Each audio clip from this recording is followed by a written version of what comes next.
Hello dear subscribers, today I will tell you how you can easily edit your widgets on your iPhone.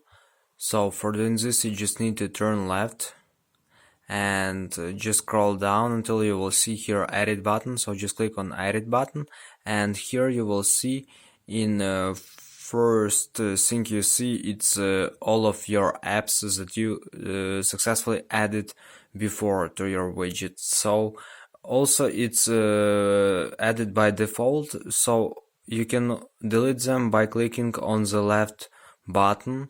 Here you can see it, and after you will see remove button. So just click on remove and it will successfully remove this widget from your widgets profile. And also you can see here more widgets, and you will see here widgets you can also add to your widgets profile. So just click on one of them, for example Chrome quick actions. So just click on plus on the left side and it will successfully add this app to your widgets. So after just click done, and now you successfully edit your widget. So this is how it works. So thanks for watching, have a nice day, subscribe to my channel, click like, and goodbye.